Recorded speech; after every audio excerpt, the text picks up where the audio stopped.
Welcome to the Cell Guru Show. Once again, a great show because we've got some very interesting things happening. Now, normally, what do we have? We have some interesting stuff in terms of new phones that have come out, new accessories that have come out. But today, we've got all of that, but a whole lot more. We'll talk about Clubhouse. We'll actually talk about dating apps because, Valentine's. We'll talk about the Nokia 5.4. We'll talk about the brand new Samsung Galaxy Buds Pro. So lots happening on the Cell Guru Show, and we're going to give you a lot of opinion today, including my opinion on dating apps and Clubhouse. Let's get started with today's Cell Guru Show. So let's start off, of course, with all the headlines coming in from the world of mobiles. Epic Games has just revealed its new MetaHuman creator. This application, which runs completely on the cloud, allows game developers and creators to build high-fidelity digital humans in under an hour. You can customize everything ranging from skin texture, hair color, and style in clothing. The tool will help developers save time on designing characters for their games. Epic Games is expected to launch the MetaHuman creator within the next few months.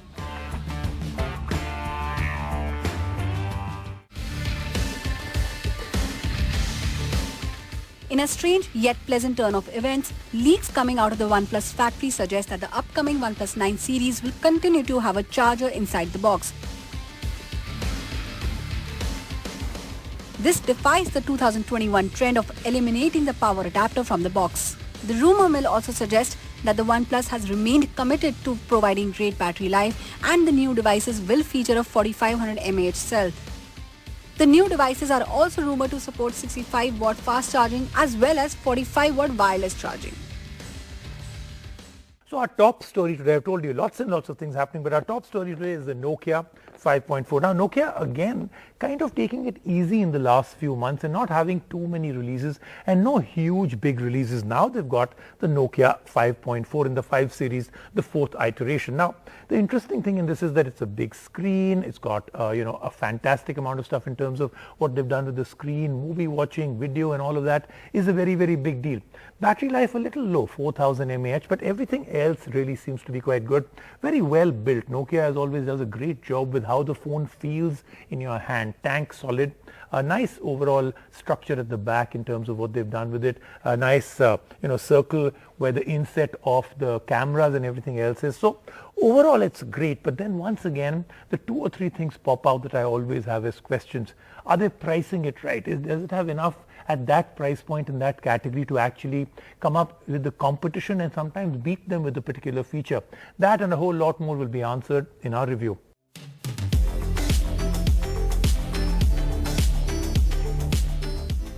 Nokia used to be the brand that was synonymous with phones. We flocked to the stalls to get our hands on Nokia devices. But with the emergence of smartphones, Nokia started fading. The brand, which is now on a comeback trail, has released a lot of great smartphones. For the price of 13,999 rupees, you get the newly launched Nokia 5.4. Is it enough to make you switch? Let's find out. Nokia has done quite a lot here with the 5.4. You get a big 6.39-inch HD Plus screen that has one of the best color reproductions you will see on smartphones in this price range.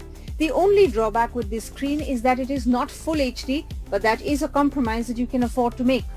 Under the hood is where Nokia has done well.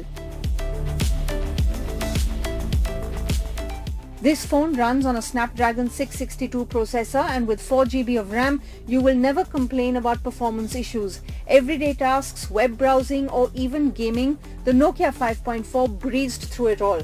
The good performance is also owed to the stock Android version. This phone has Android 10 out of the box, and it's an Android One device, which means that you get the cleanest Android version presented by Google. Speaking of Google, there is also a dedicated Google Assistant button on the side of the phone. We really like this touch by Nokia to make the virtual assistant even more accessible. However, all this performance is being held back by the battery. While the Nokia 5.4 comes with a 4000 mAh battery, we were not too satisfied with the battery life, and there is only 10-watt fast charging on board here. Focusing on the cameras, the Nokia 5.4 has 4 of them. A 48MP main sensor, an 8MP ultra-wide, and a couple of 2MP sensors for depth and macro. We were satisfied with the picture quality on the main sensor, but the ultra-wide shots were a miss here. We were also pleasantly surprised with the macro lens, as close-up shots looked really good on this phone. The main camera magic here is with the video mode. Nokia has bundled in a cinema mode which lets you fiddle around with multiple settings and get the best video possible on this device.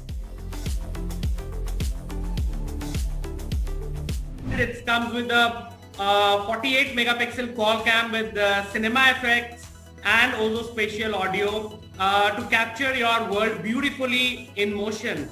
It has advanced color grading features, with which with 24 FPS, which is how you record movies, and so therefore when you are looking at your videos you get the same effect that you get when you are in cinema and when you are watching movies. So it's a perfect device for influencers, for bloggers, for content creators, for designers, for DJs, so that's how this phone has been designed. Flipping the phone to front, there is a 16MP selfie camera that clicks some decent shots. While the Nokia 5.4 aced the performance and software tests, it failed in the hardware department.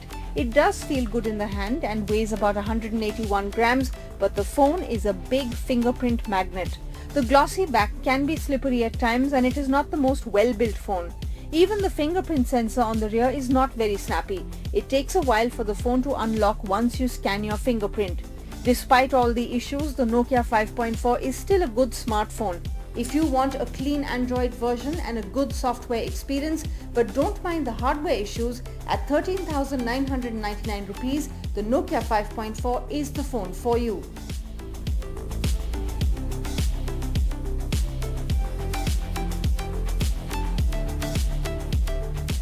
Our next story is the Galaxy Buds Pro from Samsung. Now, I keep saying it and I'm actually bored of saying it myself that TWS earbuds, hottest category, everybody's doing it. But it's true, everyone is doing it, and boy, I think every single month every brand comes up with at least one new one. But these are really nice. I mean, no real gimmicks in it, nothing that is being done just for the sake of, no features being added. They've actually gone back, I think, to the drawing board and looked at what do people really want in their TWS earbuds. So active noise cancellation, very important, should fit very, very well, good battery life, very small portable case. What else have they done different, and why do they call them the Galaxy Buds Pro? What's so pro about it?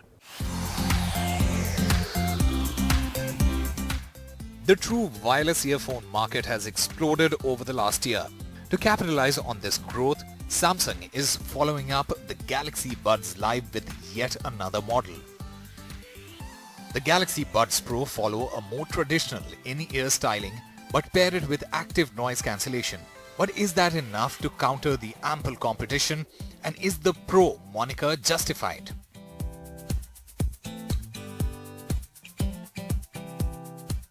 The design of the Galaxy Buds Pro takes inspiration from Samsung's existing true wireless earphones and focuses on refinement.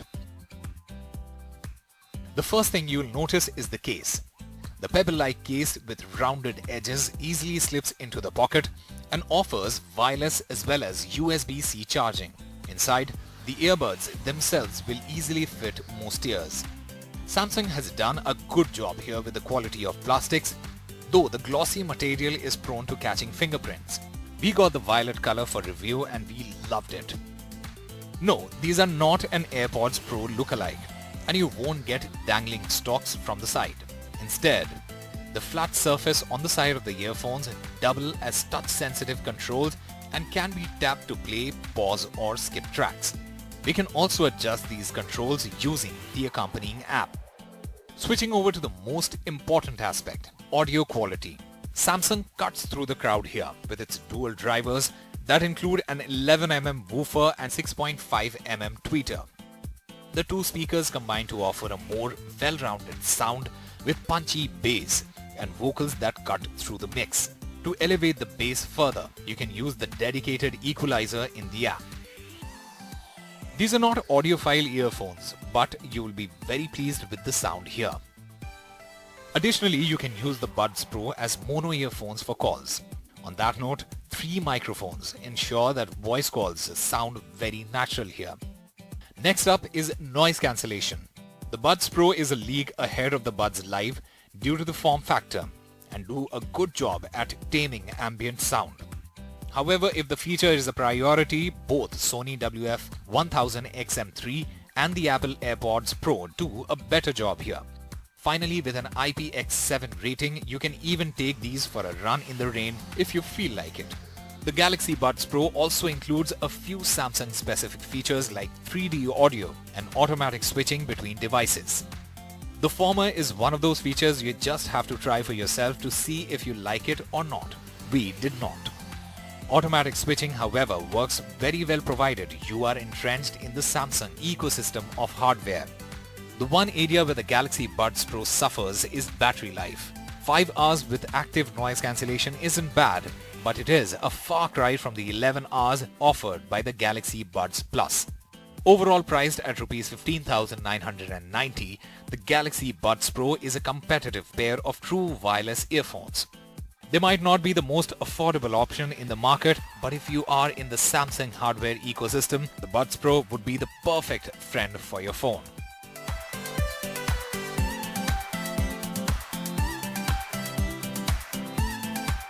Time now to move into Clubhouse. Now, a lot of people are a little confused because they haven't actually experienced Clubhouse. So lots and lots of questions out there. The very fact that Clubhouse went with a very different strategy, to actually just stand out, they went with this strategy of making it invite only. So, it kind of gets a little bit of a premium feeling that you're in, others aren't, you haven't got an invite, you have got an invite. But at the end of the day, all this gimmickry and marketing is one part. What is this about? What is the Clubhouse media app all about? Okay, first and foremost, the other little gimmicky thing that they did was to get Elon Musk out there and still keep it invite only. So that really created a flutter in the whole world and everybody started to find some way to get onto it. But if you're not on it and you're a little confused as to what the big deal is, well, it's not really a big deal. Like I said, the big hype has come from the fact that it was invite only. Elon Musk came on. Elon Musk said some really crazy things on that particular session that he did on it. So I'll describe it to you in as simple a way as possible.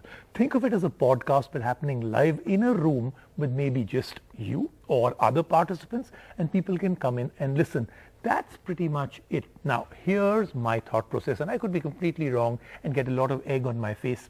I don't think this format works. I think this is about 6 months it will actually do well because it's a little tiresome. It involves a lot of time to be put into it, a lot of investment of time and effort to actually get the same thing. It's nice, but I don't think it has any legs. Let's find out from Rubina if she thinks the same. Clubhouse is the latest social media sensation that has got everyone talking, and I mean that quite literally. The fast-rising audio chat app is gaining a lot of attention because of its exclusivity and focus on real-time communication between large groups. Yes, not only is the platform invite-only, but it is also exclusive to iOS devices at the moment. Here is how Clubhouse works. Once you are in the app, you can create a chat group and other people can join the group and listen in. You can be a moderator and hold a discussion. You can even give others a chance to speak and hear their questions and opinions. You can further share the link to the room with your followers. If you don't want to host a discussion, you can simply join different groups on a vast variety of subjects. You can listen in or choose to throw in your thoughts by raising a virtual hand, just like a real-world panel discussion. The rooms are suggested based on your interests, which you mark during the setup process. You can follow other people and vice versa and build your network. Paul Davison and Rohan Seth found the app last year, and by May it was valued at around $100 million despite having just 1,500 users at the time. Now, what I liked is that the Clubhouse app gives a chance to hear and to be heard. It's a way to consume knowledge, and you can always have the app running in the background while you browse your device. What I did not like is that there is no feature to send a comment yet or initiate a text-based conversation. Currently, it's not an open house on Clubhouse, but the developers have confirmed that the app is coming to Android shortly. Till then, the latest platform of choice for tastemakers and thought leaders, it remains exclusive and elusive to the masses. Clubhouse's exclusive run might soon come to a stop with Twitter as they plan to launch Twitter Spaces. Let's take a quick break right now on the Sale Guru Show. When I come back, lots more.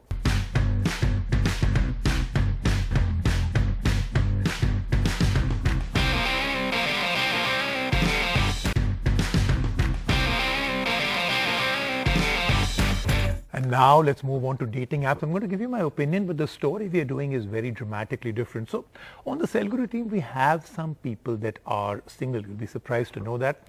Lakshay is one of them. And we actually thought, Lakshay, you've been trying out these apps. You're still single. So you may be the perfect person to actually review them. So he's going to talk about three apps that he's on. By the way, he's there on these apps. So if, there are people out there that are looking for somebody really, really nice, I'll vouch for it.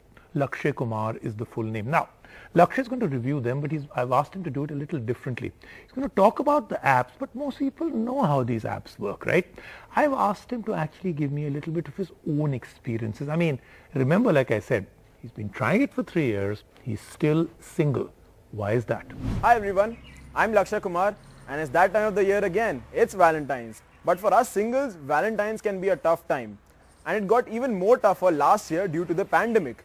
We no longer had people to meet to. We no longer had these cute cafes to go to. We no longer could post #couplegoals posts on our Instagram. But this is where online dating apps stepped in. People like you and I, we joined these online dating apps in the hopes of finding loved ones. But do these online dating apps work? Are you going to find the one for you? Here's my experience on online dating apps this Valentine's season. Tinder is the OG dating app. It's been around for a while and has become synonymous with online dating. But the Tinder experience has changed now. It didn't take long for me to spot a number of fake profiles, and the overall outlook here is still casual dating. If you're looking for something long term, Tinder isn't for you. Bumble is next in line. Bumble has a woman-centric approach. This means that after a match, only women can start the chat. I believe this does a great job of weeding out the spam and fake profiles. And I personally prefer Bumble because the conversation here is more genuine than that on Tinder. I also like that Bumble gave me prompts to put on my profile, as these added more talking points for the match. Another dating app that has profile prompts is Hinge. I liked how we could put prompts on all our photos. Hinge also allows you to send a message before liking the profile, and I think that's a stellar idea for a dating app. Another great thing about Hinge is that it suggests most compatible profiles, and more often than not, I found the algorithm to be successful. At the end of the day, a good user experience depends on the number of people who use the dating app. While Hinge is my personal favorite, Bumble has a lot more users, and it's where I had the best conversations. So there you have it guys. This was my online dating experience this Valentine's season. But remember, whichever app you choose, it all depends on how you carry yourself on that app. And on that note, happy Valentine's Day. This then was the Cell Guru show for this week. I really enjoyed doing this show and everything that we brought to you on it. I'll see you next week right here on the Cell Guru show.